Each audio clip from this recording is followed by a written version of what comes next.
আসসালামু আলাইকুম। আমি সুজন ইসলাম আছি আপনাদের সাথে।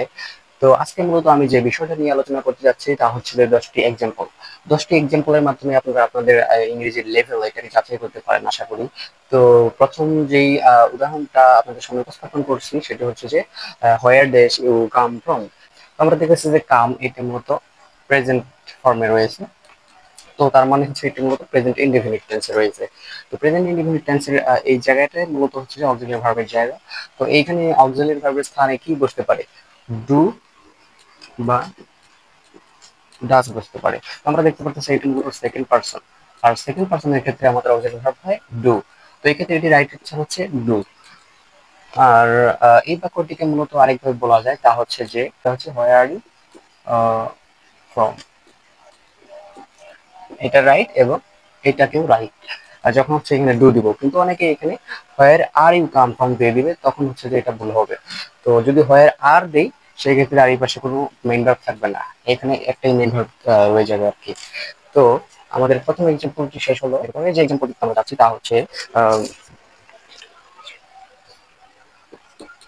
My class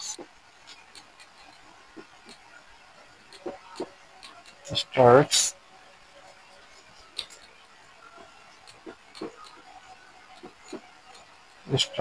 that dash 5 o'clock। তো এরকম বাক্যের ক্ষেত্রে এখানে কি হতে পারে? এট অফ অন। আপনার সঠিক উত্তরটা খাতায় লিখে ফেলুন। তো এখানে কোন কোন উত্তরটি সঠিক হতে পারে? My class starts dash 5 o'clock। তো আমরা মূলত জানি যে এই কোনো একটা যখন কোথাও সময় উল্লেখ থাকে এক্স্যাক্টলি সময় উল্লেখ থাকলে আমরা কি ইউজ করি? টাইম উল্লেখ থাকবে এবং তার আগে আমরা মূলত অ্যাট ইউজ করি। এটি হচ্ছে রুলস, যে কখনো যদি এরপরে টাইম দেওয়া থাকে সেই ক্ষেত্রে আমরা প্রিপোজিশন অ্যাট ইউজ করি। তো এখানে রাইট অ্যান্সার হচ্ছে অ্যাট। তো এরপরে এক্সাম্পলটা হচ্ছে আমাদের example number 3.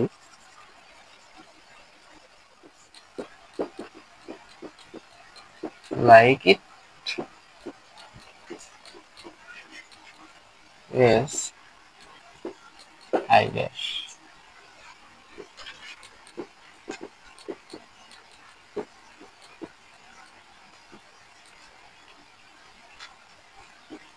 তো এইখানে আমাদের কোন কোন উত্তরটি সঠিক আপনারা জাস্ট গেস করুন এবং খাতায় লিখে ফেলুন। তো মূলত এখানে হচ্ছে যে হয় ডু ইউ লাইক ইট, এটা মূলত প্রেজেন্ট ইনডেফিনিট টেন্স রয়েছে। প্রেজেন্ট ইনডেফিনিট বা প্রেজেন্ট সিম্পল। Present simple. আর প্রেজেন্ট সিম্পল টেন্স যদি কোথাও থাকে সেক্ষেত্রে আমাদের যখন আহ, পরবর্তী উত্তরটা আসতেছে ডু ইউ লাইক ইট, পরবর্তী উত্তর আসছে ইয়েস আই ড্যাশ। যদি দেখি যে প্রেজেন্ট ইন্ডিপেন্ডেন্ট সিম্বল রয়েছে এবং এখানে হচ্ছে যে ডু অক্সিলিয়ারি ভার্ব, এই ক্ষেত্রে আই এর পরে অক্সিলিয়ারি ভার্ব ডু ইউজ হয়। তো অনেকেই আর কি এটাকে বলবে যে ডু ইউ লাইক ইট, অনেক উত্তর করতে পারে ইয়েস আই লাইক, কিন্তু পারফেক্ট অ্যান্সার হচ্ছে যে এই অক্সিলিয়ারি ভার্বটাকে এখানে দিয়ে দিতে হবে। তো তার মানে এখানে রাইট অ্যান্সার হচ্ছে ডু। অনেকে আবার অ্যান্সার করতে পারে ইয়েস আই এম, কিন্তু এম হবে না কেন? কারণ এখানে অক্সিলারি ভার্ব অলরেডি ডু আছে। যদি কোথাও দেখি যে এম, সেক্ষেত্রে এম ইজ আর এরকম ভার্বগুলো দেখি অক্সিলারি ভার্ব হিসেবে, সেই ক্ষেত্রে আমরা তখন এখানে এম ইজ আর এগুলো বসাবো। তো এরপরে যে এক্সাম্পলটা,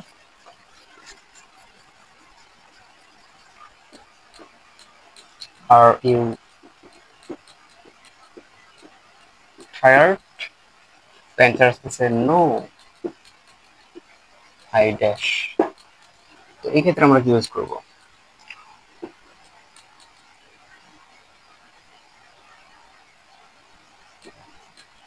নো আই ডু নট, নাকি নো আই এম নট, নাকি নো আই হ্যাভ নট।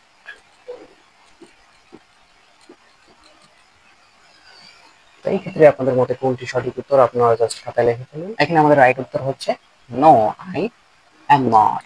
কারণ আমরা দেখতে পারতেছি যে এর আগের এক্সাম্পলটা ছিল ডু দিয়ে, ডু অক্সিলারি ভার্ব দিয়ে। তো এখানে আমরা দেখতেছি যে এখানে ভার্ব রয়েছে আর। তো এই ক্ষেত্রে এম ইস আর, ইউ থাকার কারণে এখানে আর হয়েছে, কিন্তু আমরা দেখতেছি পরের উত্তরটাতে আই রয়েছে। তো আই এর সাথে তো আর হয় না, আই এর সাথে হয় এম। তো এই ক্ষেত্রে মূলত হয় no I am not.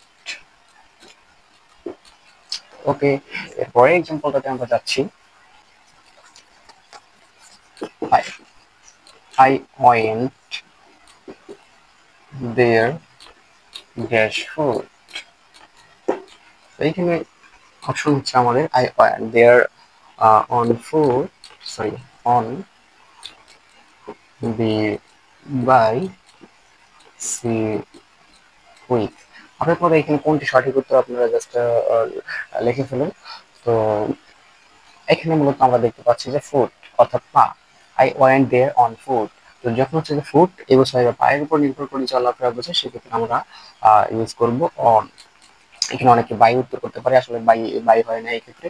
By হয় যখন হচ্ছে আমরা কোনো কোথাও যাতায়াত করি এইরকম ক্ষেত্রে, যখন কোনো যানবাহন বা ভেহিকেলস, বাই ভেহিকেলস, সেক্ষেত্রে আমরা বাই ইউজ করি। যেমন I went there by bus, I went there by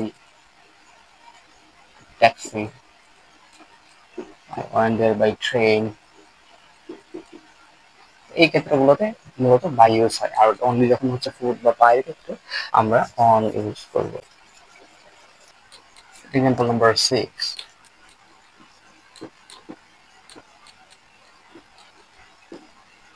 he doesn't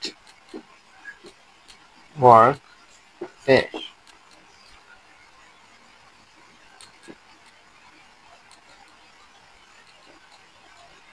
Hard enough নাকি enough hard?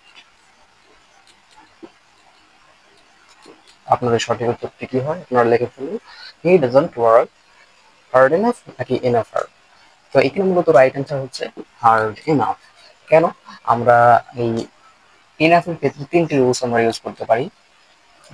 সেগুলো হচ্ছে যে enough এর ক্ষেত্রে প্রথম রুলটি হচ্ছে adjective plus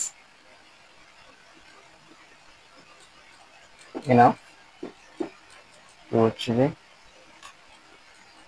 enough plus noun, এবং 3 হচ্ছে ভার্ব প্লাস enough। তো এই ক্ষেত্রে আমরা দেখতে পাচ্ছি যে he doesn't work, এখানে ভার্ব পরে পর্যন্ত দেওয়া আছে, পরে পরে হচ্ছে দেখতে হচ্ছে হার্ব। এটা এখানে হচ্ছে মূলত অ্যাডজেক্টিভ, আর অ্যাডজেক্টিভের পরে মূলত হয় কি ইউজ হয়, অ্যানাব ইউজ হয়। তো অ্যানাবের পরে এরপরে কখনো অ্যাডজেক্টিভ হয় না, মূলত অ্যাডজেক্টিভের পরে অ্যানাব ইউজ হয়। তো এখানে হচ্ছে এখানে রাইট আনসার হচ্ছে হার্ড এনাফ। আর যদি ধরি আমরা হি ডাজন্ট ওয়ার্ক, সে এরকম ক্ষেত্রে ভার্ব অলরেডি দেওয়া আছে, তাহলে এরপরে শুধু এনাফ দিলেও আমাদের আনসার রাইট। এই ক্ষেত্রে আমাদের কোন রুলসটি কার্যকর হয়েছে? Rules number 3। আর যদি রুলস নাম্বার 1 দেখলাম এবং 3 দেখলাম, এরপর যদি এইটা কার্যকর করতে যাই, তাহলে এর একটা এক্সাম্পল আমরা দিতে পারি। আই হ্যাভ নট ইনাফ মানি। আমাদের হচ্ছে ইনাফ, এরপরে এটা হচ্ছে নাউন। তো এই ক্ষেত্রে এনাফ প্লাস নাউন, এই রুলসটা আমাদের কার্যকর হয়েছে। তো এনাফের এই তিনটা রুলস আমরা ভালোভাবে জানতে পারি, ভালোভাবে লিখে নিতে পারি। তো এরপরে হচ্ছে যে এরপরে এক্সাম্পল নাম্বার 7 এ রয়েছে আমাদের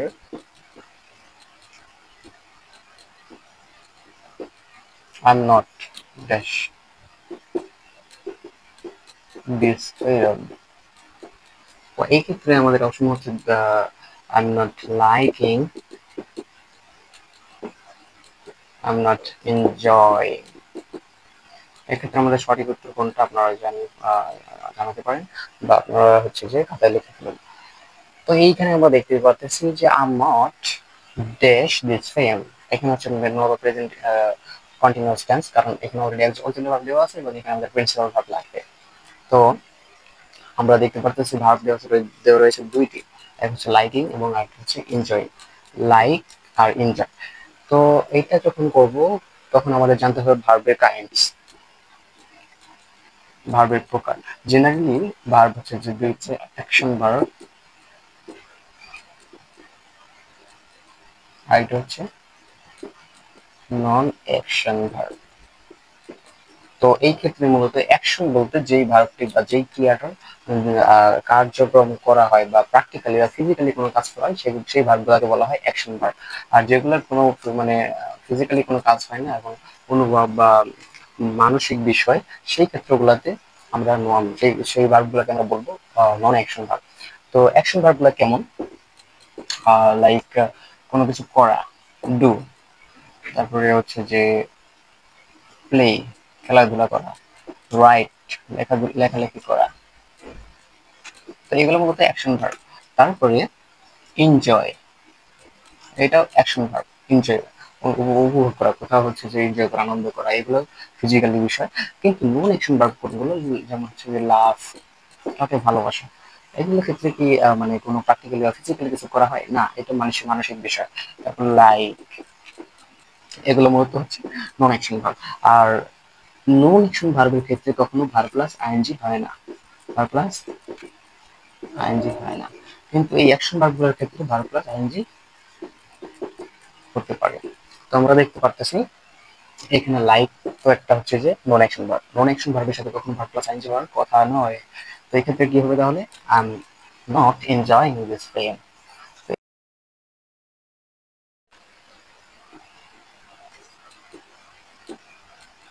I need to go dash.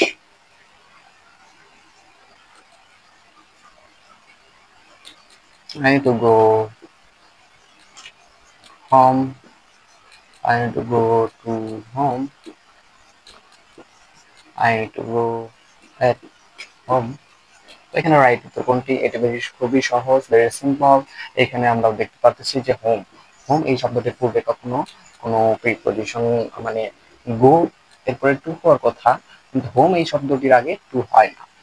তো এই ক্ষেত্রে আমাদের আহ এরকম আরো কয়েকটি শব্দ রয়েছে, যেমন হোম, তারপরে হচ্ছে যে abroad, I need to go home, I need to go home. তো এই ক্ষেত্রে আমাদের রাইট আনসার হচ্ছে এখানে এইটি, অ্যাজ আ ডক্টর। তো এখানে আমরা দেখতে পাচ্ছি ড্যাশ দেওয়া রয়েছে অ্যাজ আ ডক্টর। তো এই ক্ষেত্রে অপশন হচ্ছে ড্যাশ ইজ, শি ওয়ার্কস। এখানে রাইট উত্তর কোনটি আপনারা জাস্ট লিখে ফেলুন, এখানে সঠিক উত্তর কোনটি।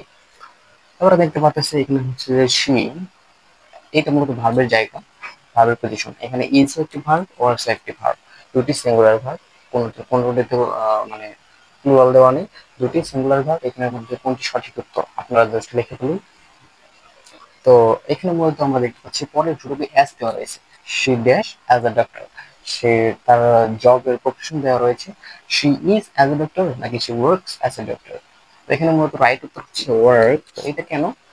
এই যে এই ক্ষেত্রে আমরা দুইটা শর্টকাট ফলো করতে পারি, শর্টকাট, দুইটি শর্টকাট ফলো করতে পারি। একটি হচ্ছে যে বি প্লাস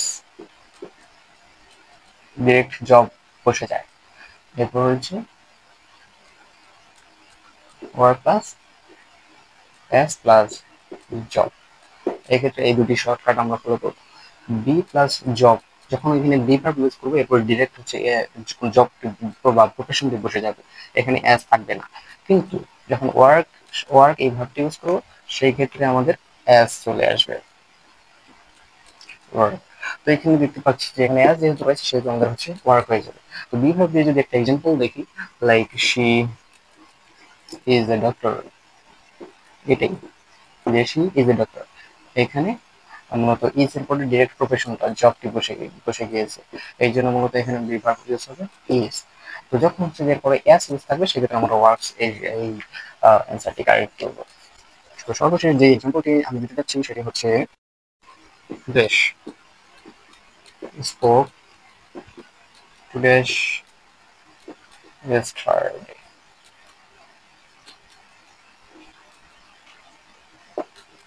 তো এখানে আমাদের অপশন হচ্ছে হি ডট ডট